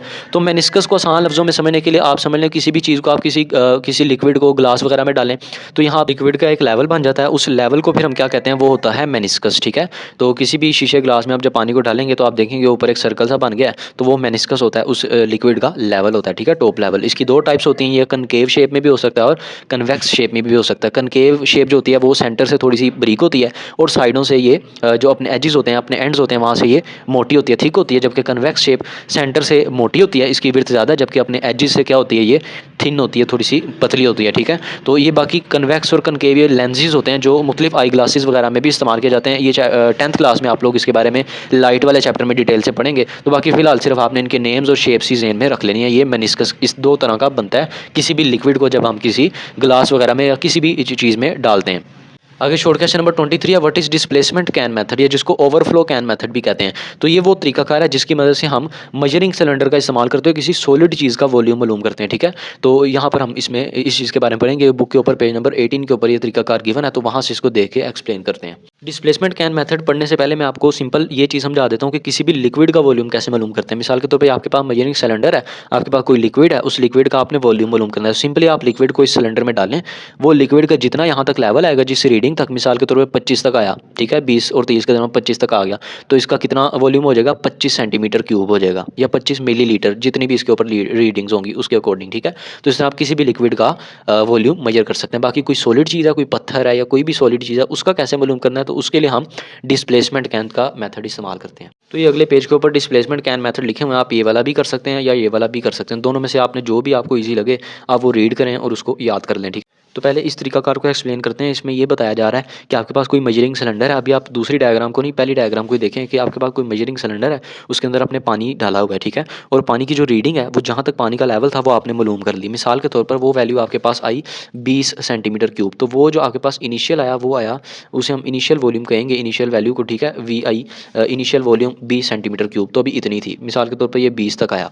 जिस तरह आपने पत्थर का या किसी भी सॉलिड का वॉल्यूम मालूम करना है, तो आप उस पत्थर को धागे से बांधें और इसके अंदर गिरा दें, ठीक है। अब क्या होगा, गिराने की वजह से पानी का लेवल थोड़ा सा इंक्रीज़ होगा। सेम वही स्टोरी आपके ज़हन में आ रही होगी, थर्स्टी क्रो वाली, जो आपने छोटी क्लासों में पढ़ी थी कि प्यासा कौवा वो पानी के अंदर पत्थर को डालता रहता और पानी का लेवल इंक्रीज़ हुआ और वो पानी पी के उड़ गया, ठीक है। इसी तरह यहाँ पर भी पत्थर को जब पानी में डालेंगे तो पानी का लेवल थोड़ा इंक्रीज़ होगा, तो अब इंक्रीज़ होकर मिसाल के तौर पर वो हो गया 25, ठीक है। तो ये वैल्यू आपके पास क्या हो गई, ये फाइनल वैल्यू होगी, इसे हम कहेंगे फाइनल वॉल्यूम VF। तो 25 सेंटीमीटर क्यूब, तो 20 और 25 जब आप फाइनल में से इनिशियल वैल्यू को माइनस करेंगे, यानी VF माइनस VI करेंगे, तो आपके पास आ जाएगा टोटल वॉल्यूम किसका, इस पत्थर का वॉल्यूम, ठीक है, यानी कितना इंक्रीज़ आया वॉल्यूम में। तो इस तरह हम डिस्प्लेसमेंट कैन मेथड के तरीकाकार से फाइनल माइनस इनिशियल वॉल्यूम को माइनस करके हम यहाँ से इसका इस्तेमाल करके किसी भी चीज़ का इर्रेगुलर शेप सॉलिड का वॉल्यूम मालूम कर सकते हैं, ठीक है। आगे मेथड नंबर 2 है। मेथड नंबर 2 में आपको ये बताया जा रहा है कि कोई भी आपके पास मेजरिंग सिलेंडर है, उसके अंदर आपने पानी को डाला हुआ है और साइड से ये ओपन है, ठीक है। ये आप देख सकते हैं साइड ओपनिंग यहाँ से ओपन है और नीचे आपने एक बेकर रखा हुआ है। आप इसके अंदर जिस तरह ही पत्थर को डालेंगे और धागे से बांधेंगे वो पानी का लेवल थोड़ा सा इंक्रीज़ होगा और जिस तरह इंक्रीज़ होगा वो यहाँ पाइप से या साइड ओपनिंग से बाहर गिरना शुरू होगा बीकर के अंदर। अब बीकर के अंदर जितना पानी आएगा उस पानी का आप लेवल यहाँ पे जितनी रीडिंग होगी, मिसाल के तौर पर 20 सेंटीमीटर तक आया तो वो आप लोगों के पास उसका वॉल्यूम हो जाएगा, ठीक है, जिस चीज़ को आपने बीच में गिराया था। तो ये दोनों तरीकाकार से इसीलिए इसे ओवरफ्लो कैन मेथड भी कहते हैं, क्योंकि यहाँ से पानी ओवरफ्लो होकर गिरना शुरू होगा जैसे ही आप पत्थर को इसमें गिराएंगे। तो ये दोनों तरीकाकार में से जोन सा भी आपको इजी लगे आप वो लिख सकते हैं, चाहे येलो बॉक्स वाला लिख दें या चाहे ये बुक पे यहाँ जो लिखा हुआ है उसको लिख लें, ठीक है। तो दोनों ही ईजी हैं, इसको आप रीड करें आपको याद हो जाएगा। इसके अलावा एक शॉर्ट क्वेश्चन नंबर 25 है, write names of 4 laboratory safety equipment. इनको भी आपने याद रख लेना है। First aid box, fire alarm, waste disposal basket, sand and water buckets. तो ये आपको बोर्ड में शॉर्ट क्वेश्चन पूछा जा सकता है कि हम लेबोरेटरी में अपनी हिफाजत के लिए कौन कौन सी चीज़ें इस्तेमाल करते हैं। तो इनके नाम आपने इसी तरह याद करने, सेम उसी तरह जिस तरह आपने वो पिंक कलर के बॉक्स में रूल्स याद किए थे लेबोरेटरी सेफ्टी के लिए, ठीक है। आगे लेक्चर नंबर 8 है, इसमें शॉर्ट क्वेश्चन नंबर 26 है, वो आपको बताया जा रहा है कि सिग्निफिकेंट फिगर्स के बारे में एक्सप्लेन करें। तो सिग्निफिकेंट फिगर्स भी आप 8 क्लास से पढ़ते आ रहे हैं, ये सेम वही डेफिनेशन यहाँ पे लिखी हुई है कि तमाम एक्यूरेटली नाउन डिजिट्स, यानी वैल्यू के अंदर कोई भी वैल्यू आपके मिसाल के तौर पे वैल्यू है, इस वैल्यू के अंदर जो डिजिट्स के बारे में आपको कन्फर्म होता है उनको एक्यूरेटली नाउन डिजिट्स कहते हैं। और एक वैल्यू ऐसी होती है जिसके ऊपर आपको डाउट होता है, फर्स्ट डाउटफुल डिजिट, तो इन तमाम वैल्यूज़ को हम क्या कहते हैं, ये है हमारे सिग्निफिकेंट फिगर्स हैं, अहम हिंसे हैं, ठीक है। तो ये डेफिनेशन आपने किसी तरह याद करनी है। बाकी आसान लफ्ज़ों में मैं अगर आपको बताऊँ तो सिग्निफिकेंट फिगर्स क्या होते हैं, इनको किस तरह पहचाना जाता है किसी भी वैल्यू में कि कौन सी वैल्यू सिग्निफिकेंट है, तो उसके लिए कुछ रूल्स होते हैं जो आपने ज़हन में रखने होते हैं, जो यहाँ पर आपके सामने लिखे भी हुए हैं, ठीक है। तो मिसाल के तौर पर कोई वैल्यू है तो आपने याद रखना है किसी भी वैल्यू के अंदर तमाम जो नेचुरल नंबर्स होते हैं वो सिग्निफिकेंट होते हैं। नेचुरल नंबर का मतलब क्या होता है, कुदरती अदाद, यानी 1 से लेके शुरू होते हैं जो 1 2 3 4, तो तमाम जो नंबर होते हैं नॉन जीरो डिजिट्स वो तमाम क्या होते हैं, सिग्निफिकेंट ही होते हैं। तो इसमें 1 2 3 4 5 सिग्निफिकेंट फिगर्स इसमें दिए हुए हैं। बाकी अगर किसी वैल्यू में जीरो आ जाए तो जीरो को हम किस तरह पहचानते हैं, जीरो अगर राइट पे आ जाए तब वो सिग्निफिकेंट होता है, अगर जीरो लेफ्ट पे आ जाए तब वो सिग्निफिकेंट नहीं होता। मिसाल के तौर पर कोई वैल्यू ऐसे लिखी हो, ये आप देख सकते हैं 0.0034, तो इसमें जीरो लेफ्ट पे है, इनको हम नहीं गिनेंगे। इसमें 2 ही सिग्निफिकेंट फिगर हैं, 3 और 4 जो 2 नेचुरल नंबर है। इसी तरह कोई वैल्यू है, मिसाल के तौर पर ये वैल्यू आपके सामने लिखी हुई है 2.80 मिलीमीटर, तो इसमें 3 सिग्निफिकेंट फिगर्स हैं, 1 2 और 3, क्योंकि जीरो राइट पे आ गया तो वो सिग्निफिकेंट हो जाएगा, ठीक है। तो इसी तरह सिग्निफिकेंट फिगर्स की वैल्यूज़ को आप मालूम कर सकते हैं। बाकी जीरो जो होता है उसके लिए रूल्स होते हैं, जीरो राइट पे आ जाए तब वो सिग्निफिकेंट होता है, लेफ्ट पे आ जाए तब वो सिग्निफिकेंट नहीं होता। और अगर जीरो 2 नंबर के दरमियान में आ जाए, जिस तरह इस वैल्यू 5.06 में जीरो 5 और 6 के दरमियान में आ गया, तो अब भी जीरो क्या होगा, वो सिग्निफिकेंट होगा, यानी इसमें 3 सिग्निफिकेंट फिगर टोटल हो जाएंगे, ठीक है। तो इस तरह आप रूल्स का इस्तेमाल करके सिग्निफिकेंट फिगर्स की तादाद को मालूम कर सकते हैं। चौथा रूल है सिग्निफिकेंट फिगर्स का, वो ये कि साइंटिफिक नोटेशन में अगर कोई नंबर लिखा हो, जैसे ये आपके सामने साइंटिफिक नोटेशन लिखी हुई है 3.50 10 की पावर 4, ठीक है। तो साइंटिफिक नोटेशन में 10 की पावर इस्तेमाल होती है ना, तो साइंटिफिक नोटेशन में ये जो 10 की पावर है इसको आपने इग्नोर कर देना होता है। तो बाकी जो वैल्यूज़ होती हैं उनमें से आपने गिनने होते हैं टोटल कितने सिग्निफिकेंट फिगर हैं। अब इस वैल्यू में फ़िलहाल 3 सिग्निफिकेंट फिगर हैं। कैसे, 3 एक नेचुरल नंबर है, 5 भी एक नेचुरल नंबर है, 2 तो हो गए, जीरो चूँकि राइट पे आ गया तो जीरो भी क्या होगा, सिग्निफिकेंट होगा। अगर जीरो यहाँ शुरू में आता तब वो सिग्निफिकेंट नहीं होता, फिर 2 ही होने थे। तो अब इस वैल्यू में टोटल सिर्फ 3 सिग्निफिकेंट फिगर्स हैं, 10 की पावर को हम क्या करते हैं, इग्नोर कर देते होते हैं। इसके अलावा आगे कुछ एग्जाम्पल लिखी हुई हैं, इन एग्जाम्पल को आप खुद से अच्छे तरीके से इनको समझें और इनमें गिने टोटल कितने सिग्निफिकेंट फिगर हैं रूल्स के अकॉर्डिंग। जीरो के रूल्स भी अप्लाई करें, जीरो कब होता है, तो आपको ये वैल्यूज़ पता चल जाएंगी कि इनमें कितने कितने सिग्निफिकेंट फिगर्स हैं। तो ये जो सिग्निफिकेंट फिगर्स वाला टॉपिक है यहाँ पे कंप्लीट हो जाएगा। इसमें से ज़्यादातर आपको एमसीक्यूज़ ही पूछे जा सकते हैं, ठीक है। तो ये जो चीज़ें इंपॉर्टेंट थी उनको हमने अंडरलाइन भी कर दिया और नोट से भी रीड कर लिया है। बाकी जो कोई क्विज़ है इसको भी आपने अच्छे से देख लेना और इसमें बता देना कितने कितने सिग्निफिकेंट फिगर हैं, 3 ही हैं सब में, ठीक है। तो रूल्स के अकॉर्डिंग इसकी इनको काउंट करके देख लें, ठीक है। तो ये यहाँ तक लेक्चर नंबर 8 भी हमारा कंप्लीट हो गया। इसके बाद आगे लेक्चर नंबर 10 है, ठीक है, क्योंकि लेक्चर नंबर 9 हमारा स्मार्ट सिलेबस में शामिल नहीं है, प्रिसीजन एक्यूरेसी वो कट हो गया। तो ये topic number 1.13 rounding off digits इसको कवर करते हैं लेक्चर नंबर 10 के अकॉर्डिंग, ठीक है। तो इसको एक दफ़ा यहाँ से हम देख लेते हैं नोट से। तो राउंडिंग ऑफ डिजिट्स ये भी आप लोग छोटी क्लासों से पढ़ते आ रहे हैं। जब आपने कैलकुलेटर का इस्तेमाल करना सीखा था तब आप लोगों को आपके टीचर्स ने, मैथ्स के टीचर ने स्पेसिफिकली डिजिट्स को राउंड ऑफ करना भी बताया होगा। तो वही तरीकाकार यहाँ पर लिखा हुआ है कि मेरे पास अगर कोई भी वैल्यू है, मिसाल के तौर पर मैं यहाँ पर कोई वैल्यू लिखता हूँ 0.4567, ठीक है। तो इस इस वैल्यू के अंदर हम देखते हैं आखिर वाला जो नंबर है वो अगर 5 से बड़ा है तो हम पिछले नंबर में 1 ऐड कर देते हैं, हमारी वैल्यू और छोटी हो जाएगी। अब हमारी वैल्यू बनेगी 0.45 और जो आखिर पे 7 था चूँकि 5 से बड़ा है तो पिछले नंबर में 1 ऐड हो जाएगा, 6 में 1 ऐड कर देंगे तो 7 बन जाएगा ये, ठीक है, 6 7 बन जाएगा। तो इस तरह हमने वैल्यू को क्या कर दिया, राउंड ऑफ कर दिया। तो अगर आखिर वाली वैल्यू 5 से बड़ी होगी तो आप रिटेन डिजिट यानी पिछले डिजिट में एक नंबर प्लस कर देते हैं। अगर लास्ट वाली वैल्यू 5 से छोटी हो तो आप पिछले डिजिट में कोई भी कुछ भी नहीं करते, वो रिमेन सेम ऐसे ही रहती है, ठीक है। मिसाल के तौर पर कोई वैल्यू मेरे पास 0.7821, अब लास्ट डिजिट 1 है, 5 से छोटा है तो इस वैल्यू में कोई भी चेंज नहीं होगा, ये वैल्यू ऐसी रहेगी। लेकिन अगर 1 की जगह 5 होता या 5 से बड़ी वैल्यू होती तो हम पिछले नंबर में 1 ऐड कर देते। अब अगर लास्ट डिजिट 5 हो, 5 से बड़े या छोटे के लिए तो हमने देख लिया, 5 से बड़ा हो तो 1 प्लस करते हैं, छोटा हो तो कुछ भी नहीं करते। अगर आखिरी डिजिट 5 ही आ जाए फिर क्या होगा, तो आखिरी डिजिट 5 आ जाए तो आपने देखना है 5 से पहले वाली वैल्यू इवन है या ओड है। इवन वो नंबर होते हैं जो 2 के टेबल में आते हैं और ओड वो होते हैं जो 2 के टेबल में नहीं आते, ठीक है। मिसाल के तौर पर मेरे पास कोई वैल्यू है 0 पॉइंट के अलावा भी आप वैल्यू ले सकते हैं 7.8295, ये वैल्यू आ गई, ठीक है। अब इस वैल्यू के अंदर आखिर पे क्या आ गया 5, तो 5 से पहले वाला आपने नंबर देखना है वो इवन है या ओड है। तो 5 से पहले 9 है, 9 एक ओड नंबर है, तो अगर ओड नंबर आ जाए तो आपने उसमें 1 प्लस कर देना होता है, ठीक है। अगर ओड ना आए, वहाँ इवन नंबर आ जाए, मिसाल के तौर पर 9 ना होता है, यहाँ पे 8 होता है, 8 एक इवन नंबर है, 2 के टेबल में आता है, 2 4 द 8, तो अगर इवन नंबर आ जाए तो फिर आपने कोई भी चेंज नहीं करना होता, वो वैल्यू ऐसी रहती है, ठीक है। तो इसका आंसर 7.828 आ जाएगा, ठीक है, 5 खत्म हो जाएगा। तो इस तरह आप एग्जाम्पल में भी देख सकते हैं राउंड ऑफ किस तरह करते हैं डिजिट्स को। ये तो ये चीज़ें आपको सिर्फ और सिर्फ MCQs वगैरह में स्पेसिफिकली पूछी जा सकती हैं। अगर ये शॉर्ट में आए तो आपको कोई वैल्यू दी होगी और आपको कहा जाएगा इसको राउंड ऑफ करके दिखाओ, या आपसे रूल्स पूछ लेंगे कि राउंड ऑफ करने के 2 रूल्स लिख दें, ठीक है। तो आपने यही वाले जो स्टार्टिंग पे रूल्स लिखे हुए हैं इनको आपने इसी तरह ही लिख देना है। बुक के ऊपर भी कुछ एग्जांपल्स गिवन है, तो ये बुक वाली एग्जांपल्स को भी आप अच्छे से इनको समझ सकते हैं। उनको राउंड ऑफ किया उन्होंने 2 सिग्निफिकेंट फिगर्स तक। बाकी इसकी जो डिटेल है आप लोग प्रॉपर्ली लेक्चर में एक दफ़ा ले लें, राउंड ऑफ डिजिट्स करने का तरीका का लेक्चर नंबर 10, उसका लिंक आई बटन में आपको मिल जाएगा, ठीक है। तो आप उस लेक्चर को भी अच्छे से एक दफ़ा समझ लें ताकि आपको डिजिट्स को सिग्निफिकेंट फिगर्स तक स्पेसिफिकली राउंड ऑफ करना आ जाए। तो बाकी फिर भी इसकी जो इंपॉर्टेंट चीज़ें थी वो मैंने एक्सप्लेन कर दी हैं। और ये एक साइड बॉक्स है इलेक्ट्रॉनिक टाइमर, ये आपको शॉर्ट क्वेश्चन में पूछा जा सकता है, इसको आपने इसी तरह ही याद कर लेना है, ठीक है। आगे इसका लीस्ट काउंट भी लिखा हुआ है 1/10,000 सेकंड, ठीक है। तो ये हमारा चैप्टर नंबर 1 यहाँ तक कंप्लीट हो गया। आगे जो इसकी समरी की पॉइंट्स है, इसमें 2 चीज़ें अंडरलाइन की गई हैं, इन 2 पॉइंट्स को भी आपने एक दफ़ा रीड कर लेना है, MCQs के तौर पर ये आपको पूछी जा सकती हैं। स्टैंडर्ड यूनिट की डेफिनेशन लिखी हुई है और साइंटिफिक नोटेशन की डेफिनेशन लिखी है, तो आप नोट्स वाली भी कर सकते हैं, बुक वाली भी, या ये वाली भी कर सकते हैं, ठीक है। तो इसको भी आपने एक दफ़ा इसी तरह रीड कर लेना। अब इस चैप्टर की एक्सरसाइज को हम कवर करते हैं। तो एक्सरसाइज के अंदर सबसे पहले इस चैप्टर के MCQs हैं, तो जो कट हैं स्मार्ट सिलेबस में नहीं है उनके आगे क्रॉस लगा हुआ है तो उनको आप छोड़ दें। बाकी जो बच गए हैं उनको आप अच्छे से इसी तरह MCQs को याद कर लें। MCQs को मैं एक्सप्लेन नहीं कर रहा क्योंकि इसको ऑलरेडी मैं लेक्चर में एक एक्सप्लेन कर चुका हूँ, तो इनको आपने इसी तरह ही याद कर लेना है। लेकिन फिर भी आप अगर इन MCQs की एक्सप्लेनेशन देखना चाहते हैं तो इसका जो लेक्चर है प्रॉपर, वो भी आपको उसका लिंक आई बटन में मिल जाएगा, तो आप उस लेक्चर को भी वॉच कर सकते हैं, ठीक है, MCQs की एक्सप्लेनेशन के लिए। बाकी इस चैप्टर के जो एक्सरसाइज के शॉर्ट क्वेश्चन हैं उनको एक दफ़ा लाजमी तौर पर देख लेते हैं। इनमें भी जो पहला और तीसरा है ये ज़्यादा इंपॉर्टेंट है, ये आपको पेपर में पूछा जा सकता है। बाकी दूसरा, चौथा, सातवां, ये इनके जो आंसर हैं वो आपको स्क्रीन के ऊपर मैं शो करवा देता हूँ, ठीक है। तो इस चैप्टर के जो शॉर्ट क्वेश्चन हैं और कंस्ट्रक्टेड रिस्पॉन्स क्वेश्चन हैं, इनके आंसर आपको स्क्रीन के ऊपर शो हो रहे होंगे। इसी तरह आपने इनके आंसर्स को अच्छे से याद कर लेना है। इनमें जो शॉर्ट क्वेश्चन इंपॉर्टेंट है वो पहला और तीसरा, और जो कंस्ट्रक्टेड रिस्पॉन्स क्वेश्चन हैं वो छठा, सातवां और नौवां ज़्यादा इंपॉर्टेंट है बोर्ड के लिहाज से, ठीक है। तो इनके आंसर भी आप याद करें। इनमें अगर आपको कोई प्रॉब्लम आती है तो आप कमेंट सेक्शन में पूछ सकते हैं। बाकी फिर भी इनकी जो एक्सप्लेनेशन थी एक एक करके वो मैंने सेपरेटली लेक्चर में बताई थी, तो उसका लिंक आपको आई बटन में मिल जाएगा, तो आप वहाँ से जाके इस चैप्टर के एक्सरसाइज के शॉर्ट क्वेश्चन और कंस्ट्रक्टेड रिस्पॉन्स क्वेश्चन की एक्सप्लेनेशन समझ सकते हैं। बाकी अब आगे हम न्यूमेरिकल्स को कवर कर लेते हैं इस चैप्टर के।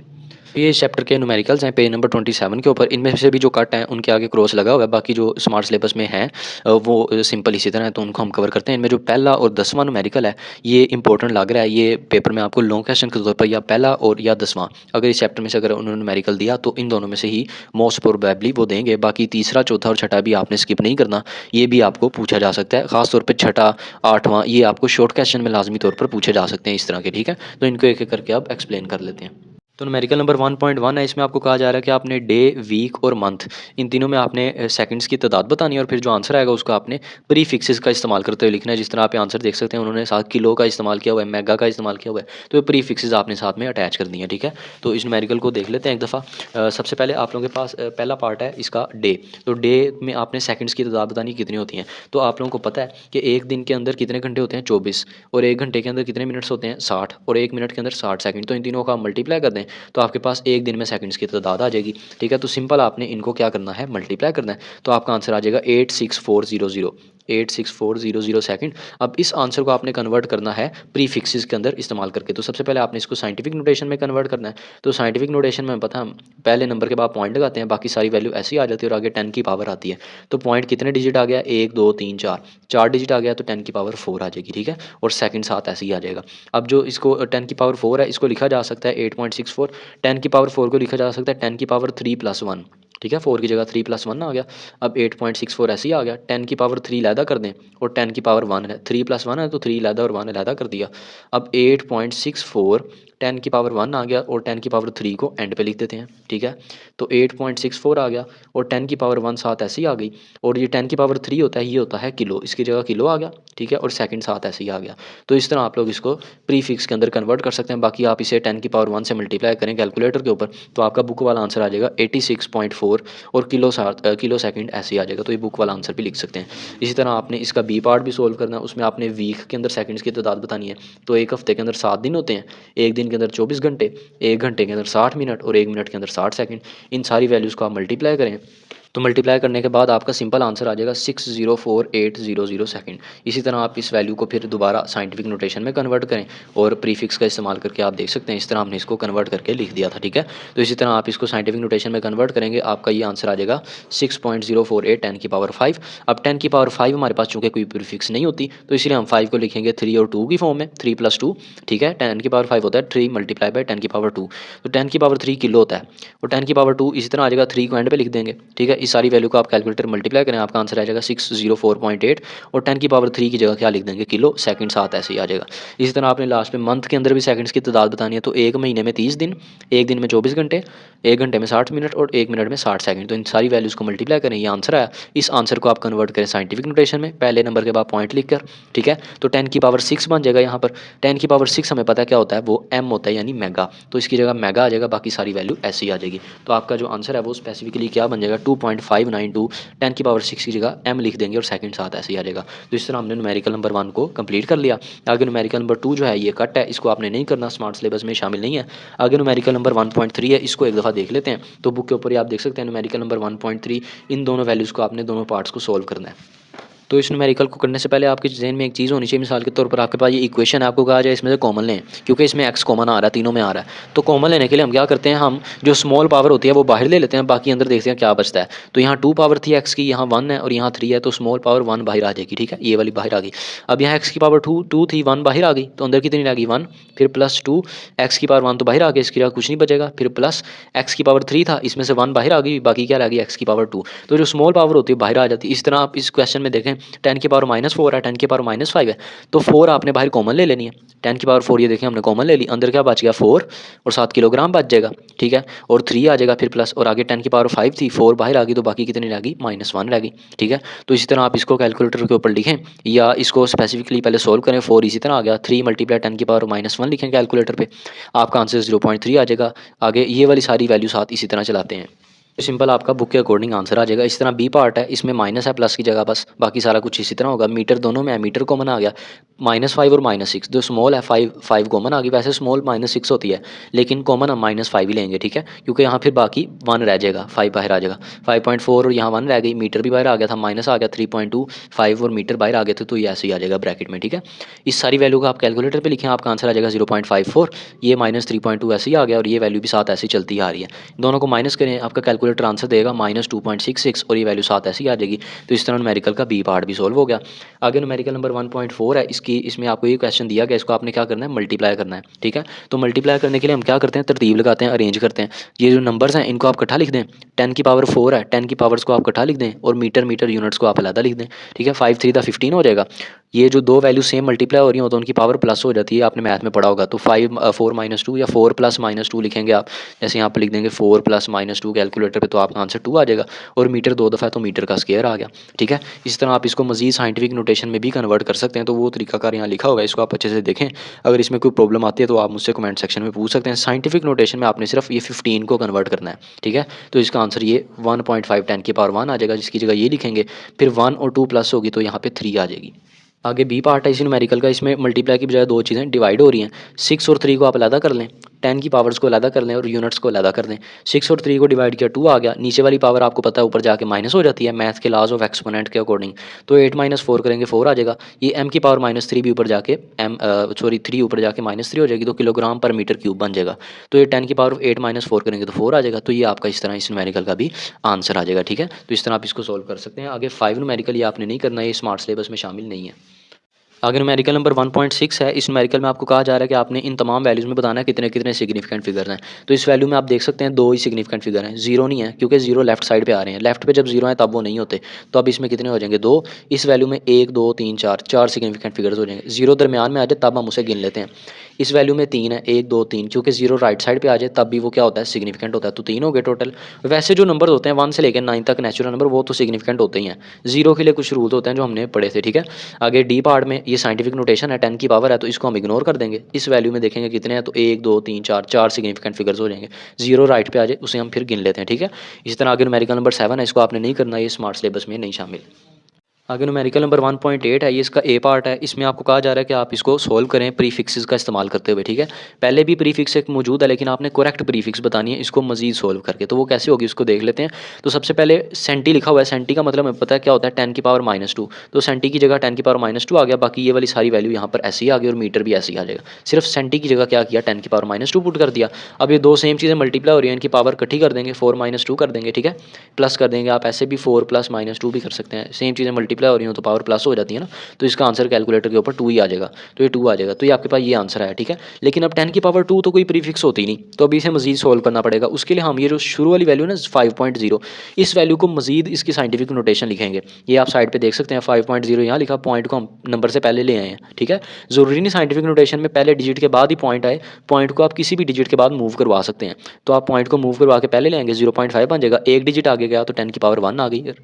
ये राइट से लेफ्ट जाएगा तो पावर प्लस में होगी, ठीक है। तो इस साइंटिफिक नोटेशन का सिंपल मेथड 5.0 पे अप्लाई किया, ठीक है। पॉइंट को एक से एक डिजिट आगे मूव करवाया, तो ये इसकी जगह हमने इसकी ये साइंटिफिक नोटेशन लिख दी 5.0 की। बाकी 10 की पावर 2 मीटर ऐसे ही आ गया। अब दो सेम चीज़ें मल्टीप्लाई हो रही हैं तो पावर प्लस हो जाएगी, 1 + 2 3 हो जाएगी। और 10 की पावर 3 हमें पता है क्या होता है वो किलो, तो इसकी जगह किलो आ जाएगा और मीटर ऐसे ही आ जाएगा। तो इस तरह ए पार्ट हो गया। बी पार्ट भी इसी तरह ही सॉल्व हो जाएगा। ये वैल्यू आपको दी हुई है 580 10 की पावर 2 ग्राम। तो आप 580 जो है इस वैल्यू को साइंटिफिक नोटेशन में कन्वर्ट करें, पॉइंट को पहले डिजिट के बाद लें, ये आपका आंसर आ जाएगा 58.0, ठीक है। क्योंकि हमें 10 की पावर 1 चाहिए ना, इधर 2 है तो 1 आएगी तो फिर 3 हो जाएगी तो वो किलो बन जाएगा। अगर 2 करेंगे यहाँ पर 5 के बाद पॉइंट ले आएंगे तो यहाँ पे 10 की पावर 2 बनेगी, तो 2 + 2 करेंगे तो वो टोटल 10 की पावर 4 आएगा, जो कि कोई प्रीफिक्स होती ही नहीं। तो इसीलिए सिर्फ हम पॉइंट को 8 से बाद लेके आए हैं, ठीक है, 5 के बाद नहीं लेके गए। तो ये आपके पास इसकी साइंटिफिक नोटेशन आ गई, वो यहाँ आपने लिख दी। फिर 1 + 2 किया पावर्स को, तो ये आपका आंसर आ गया 3, जो कि किलो होता है। तो इसकी जगह आपने किलो लिख दिया, ग्राम साथ ऐसे ही आ जाएगा। तो इस तरह इसका बी पार्ट भी सोल्व हो जाएगा। इसके बाद आगे लास्ट पे सी पार्ट है, इसको आप खुद से सोल्व करें। इसमें भी जो शुरू वाली वैल्यू है इसको सिंपल साइंटिफिक नोटेशन में कन्वर्ट किया तो हमारे पास ये आंसर आ गया। बाकी सारी वैल्यू ऐसी आ गई।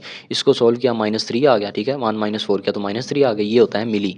तो इसकी जगह आपने स्मॉल m लिख दिया और सेकंड साथ ऐसे ही आ गया। तो इस तरह न्यूमेरिकल भी सोल्व हो गया। बाकी न्यूमेरिकल्स की डिटेल देखने के लिए इसके जो लेक्चर है न्यूमेरिकल्स का, उसका लिंक आपको आई बटन में मिल जाएगा। तो वहाँ से आप न्यूमेरिकल्स की डिटेल अच्छे से समझ सकते हैं। बाकी यहाँ पे सिर्फ और सिर्फ मैं इसको एक दफ़ा रिवाइज ही कर रहा हूँ ताकि एक दफ़ा आपके जहन में बैठ जाए, ठीक है। इसके बाद आगे न्यूमेरिकल नंबर 1.9, इसको आपने नहीं करना, ये स्मार्ट सिलेबस में शामिल नहीं है। इसके बाद लास्ट पे न्यूमेरिकल नंबर 1.10 है। इसकी स्टेटमेंट आप देख सकते हैं, आपको डेंसिटी की वैल्यू दी है, इसको आपने कन्वर्ट करना है किलोग्राम पर मीटर क्यूब के अंदर और साइंटिफिक नोटेशन में आंसर लिखना है। तो इसको सोल्व कर लेते हैं। तो डेंसिटी आपको दी हुई थी 13.6 ग्राम पर सेंटीमीटर क्यूब। इस न्यूमेरिकल को करने के लिए आपको एक वैल्यू ज़ुबानी याद होनी चाहिए कि 1 ग्राम पर सेंटीमीटर क्यूब इक्वल होता है 1000 किलोग्राम पर मीटर क्यूब के। इस वैल्यू को इसी तरह ज़ुबानी जहन में याद रखें, ठीक है। अब ये जो वैल्यू आपको गिवन थी इसे एक दफ़ा दोबारा लिखें, 13.6 ग्राम पर सेंटीमीटर क्यूब, ये गिवन डाटा वाली आ गई, ठीक है। 13.6 ऐसी आ गया, ग्राम पर सेंटीमीटर क्यूब ये किसके इक्वल है, ये 1000 इसके इक्वल है। तो इसकी जगह आप ये लिख दें 1000 किलोग्राम पर मीटर क्यूब। इसकी वजह क्या है, क्योंकि हम किलोग्राम पर मीटर क्यूब में कन्वर्ट कर रहे हैं ना इस डेंसिटी को, इसीलिए इसकी वैल्यू यहाँ पे इसकी वैल्यू पुट कर देंगे, ठीक है।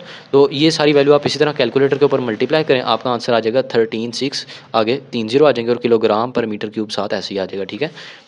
तो यहाँ पे एक मिस्टेक होगी, इनको आप जब मल्टीप्लाई करेंगे तो आपका आंसर 13.6 2 0 आएंगे, 3 0 नहीं आएंगे, ठीक है। तो ये आपका आंसर आएगा। अब आपने सिंपली इसको साइंटिफिक नोटेशन में कन्वर्ट कर देना, ठीक है। साइंटिफिक नोटेशन में कन्वर्ट करने के लिए हम क्या करते हैं, वैल्यू के लास्ट पे पॉइंट लगाते हैं और पॉइंट को पहले नंबर के बाद ले आते हैं। मिसाल के तौर पर ये वैल्यू हमारी आई है ना, तो इस वैल्यू के लास्ट पे हम पॉइंट 0 लगाएंगे, पॉइंट को हम पहले नॉन जीरो डिजिट के बाद लेंगे, यानी 1.36 बन जाएगा, एक्स्ट्रा जीरो इग्नोर हो गए।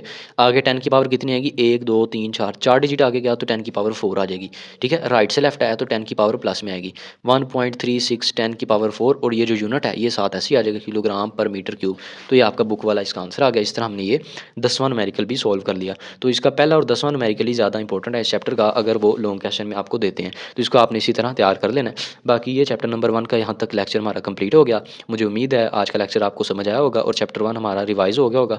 बाकी फिर भी बीच में अगर कुछ चीज़ें स्किप हो गई, कुछ चीज़ें रह गई, तो उनको आप लेक्चर्स की डिटेल में समझ सकते हैं। साथ साथ आई बटन के लिंक्स भी आपको प्रोवाइड हो गए हैं। बाकी इस चैप्टर के जो तमाम लेक्चर्स के लिंक्स हैं वो डिस्क्रिप्शन में आपको मिल जाएंगे, तो आप एक एक करके तमाम लेक्चर्स को भी सुन सकते हैं। ठीक है, तो ये आज का लेक्चर था। अगर आपको वीडियो अच्छी लगी इसको लाइक करें, अपने फ्रेंड्स के साथ शेयर करें और हमारे चैनल को सब्सक्राइब करें। मिलते हैं आपसे अगले chapter number 2 one shot lecture में। तब तक अपना ख्याल रखिएगा। अल्लाह हाफिज़।